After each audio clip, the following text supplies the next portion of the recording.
Ingrid Thorburn, a mentally unstable young woman, weeps as she likes all of Charlotte Buchwald's Instagram posts about her perfect fairy tale wedding to Jared. Angry that Charlotte did not invite her, Ingrid follows the pinned location on Charlotte's posts and drives to Rivercrest Country Club, Pennsylvania. Crashing the wedding, Ingrid congratulates Charlotte, who is chatting with her bridesmaid Nicole, and is shocked that she's there and pepper sprays her.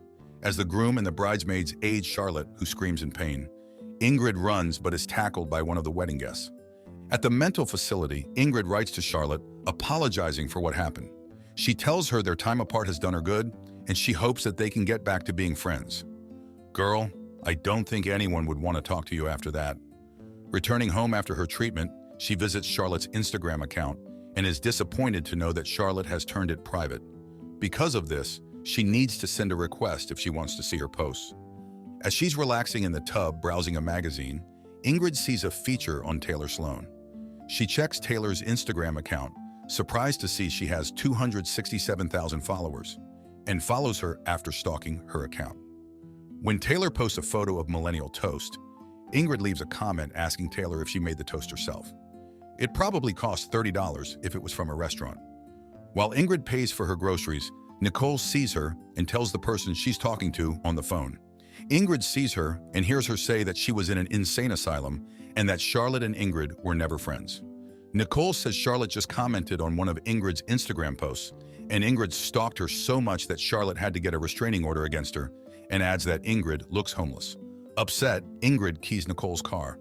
As Ingrid cries at home, she receives a notification that Taylor replied to her comment saying the toast is from Grateful Kitchen and that she should check it out when she's in Los Angeles, which cheers her up. And she probably took it as an open invitation. Checking the magazine Taylor is featured in, Ingrid takes note that she lives in Venice Beach, California. She cashes in the $60,000 she inherited after her mom's passing, creates another account with the username Ingrid Goes West, and moves to Venice Beach, renting an apartment from Dan Pinto, an aspiring screenwriter. Suspicious of why Ingrid has a backpack full of money, Dan asks her if she's an escort or a drug dealer, to which she reveals that she just cashed in her inheritance. Dan then follows her Ingrid Goes West account. Ingrid visits Grateful Kitchen, where a friendly server named Eden greets her. She tells him she's meeting a friend for lunch and shows him Taylor's photo, asking if he's seen her friend. When Eden tells her Taylor frequents the restaurant and that she was there an hour ago, Ingrid tells him that she might have gotten the time wrong and asks him what Taylor ordered. Ordering the same thing, she takes a photo of the food and posts it on her account. Obsessively following everything Taylor posts, Ingrid visits the shops and cafes Taylor frequents and asks for the same food, items, and services Taylor got. When Ingrid spots Taylor at a boutique, she is annoyed that she doesn't look her best, but tells herself to calm down and act cool. After awkwardly failing to get Taylor to engage in a conversation with her, she follows Taylor home. Later that night, when Taylor leaves with her artist husband Ezra, she kidnaps Taylor's dog, Rothko.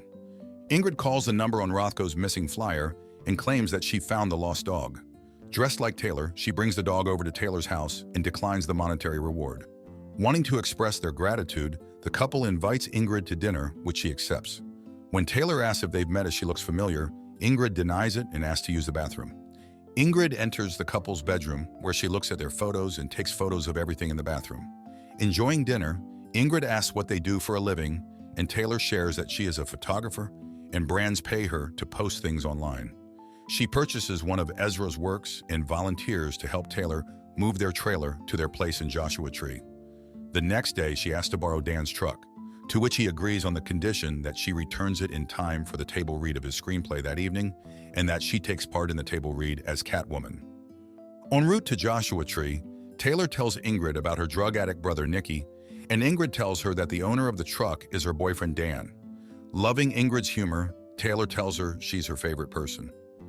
Ingrid ignores Dan's texts and calls and parties at Pappy and Harriet's Pioneer Town Palace with Taylor under the influence.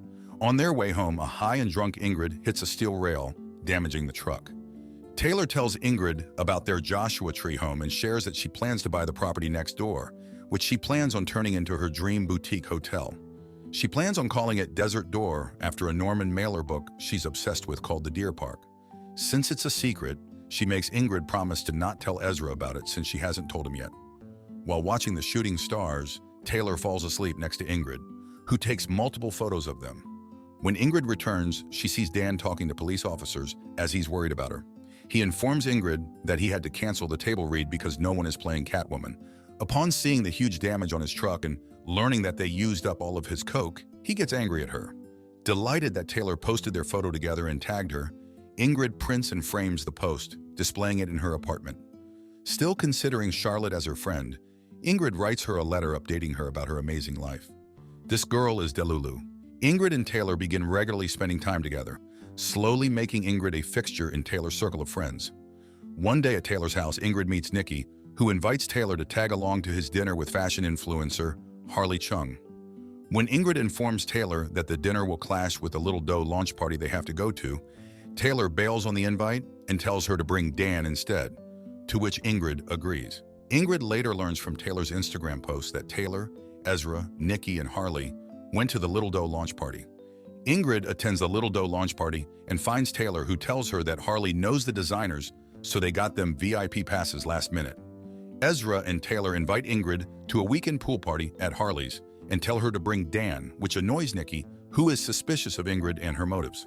Shortly after, the bouncer throws Ingrid out as she's not on the list. Ingrid apologizes to Dan and gives him a peace offering. She takes him out to dinner at the restaurant of his choice, where he shares that he loves Batman because it helped him cope with his parents' demise, and Ingrid tearfully tells him about her mom. They end up boning, where Dan pretends to be Bruce and Ingrid pretends to be Catwoman. Afterwards, Ingrid invites him to Harley's party. While Nikki gets along with Dan very well at the party, Ingrid inserts herself between Taylor and Harley every chance she gets, as she's envious of their friendship. As Ezra rants about people not having good taste in art, Nikki learns that Ingrid's phone password is Taylor's birthday and tells Ezra that he won't be so upset if people buy his work, prompting Ezra to walk out. Ingrid later catches Taylor telling Harley about her dessert door secret and feels betrayed. While looking for her phone, Ingrid sees a disheartened Ezra who tells her that, contrary to Taylor's claim, her purchase is his only sale. Ingrid tells Ezra about Desert Door, prompting Ezra to reveal that The Deer Park is his favorite book and Taylor hasn't read it. He then adds that he misses the old Taylor and hates having Nikki around. Ingrid talks to Nikki, who admits to stealing and accessing her phone. He confronts her about her obsession with Taylor, which she denies, and forces her to strike a deal with him. He'll keep his mouth shut for $5,000 a month. He gives her 24 hours to get the cash and tells her to meet him at the Whole Foods parking lot. After paying a random guy $200 to punch her in the face, a bruised Ingrid tearfully tells Dan that a high Nikki attacked her, demanded $50,000, and threatened to kill her if she told anyone. She convinces Dan to kidnap Nikki and threaten to kill him if he doesn't leave her alone. Before they can leave Nikki in the desert, Nikki attacks Dan, prompting Ingrid to knock Nikki out with a crowbar. Ingrid leaves Nikki in the desert and rushes Dan to the hospital. While parking outside Taylor's house, Ingrid sees Taylor's post that she is at their home at Joshua Tree. She drives there, but no one is home. She heads to Pappy and Harriet's upon seeing Taylor's post that she's having drinks there, but she still doesn't see her. Ingrid finally calls Taylor to meet up, but Ezra, who answers the phone instead of Taylor, informs her that Nikki has told them everything and warns her to stay away from Taylor. After repeatedly calling Taylor, who doesn't answer any of her voicemails, Ezra warns her that they'll call the police if she doesn't stop. Ingrid uses all her remaining money to buy the Joshua Tree property next to Taylor's, which Taylor plans to buy for Desert Door. After moving there, she obsessively stalks Taylor using a telescope. She struggles financially, resulting in her place becoming powerless, waterless, and filthy, and suffers a strained relationship with Dan because she left him and took his truck without notice. When Ingrid's phone dies, she puts on a ghost costume and attends Taylor's Halloween party to charge her phone. Taylor discovers Ingrid and demands that she leave while Nikki calls the cops. When Taylor tells her they were never friends because she faked everything to be friends with her, Ingrid berates her, Ezra, and Nikki for the way they're living their lives. Ingrid tells Taylor that when she first moved to LA, she was lame, basic, and had no friends just like her, which Taylor denies, saying that she was never like her because she is a sad, pathetic, and sick person who needs professional help. After being thrown out of the party, Ingrid returns to her home. Dejected, she records a video confessing that the LA life she's showing online is a lie. She acknowledges that something is wrong with her, but doubts if she can change. She tearfully confides that she's tired of pretending to be someone she's not, and ends the video by attempting to end her life by overdosing on a bottle of pills.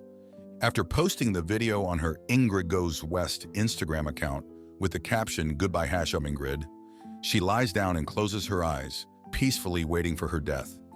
Ingrid wakes up in her hospital room, which is full of flowers and balloons from her fans. Dan visits her, and the nurse tells her that Dan saw her video and called 911. In his attempt to cheer Ingrid up, Dan informs her that her video has gone viral and shows her thousands of strangers showing her support using the hashtag #IamIngrid. As Ingrid reads through the heartwarming messages, a smile spreads across her face. I think the ending is a bit haunting. Here we have a girl who is very lonely and social media obsessed. She finally got the validation of strangers online after she tried to kill herself. We can assume this is what makes her happy. However, you can see it the other way and see that Ingrid is now happy with a true support system of fans. Subscribe to watch more videos like this. Turn on notifications. And leave a like, it really helps the channel out. Thank you for watching.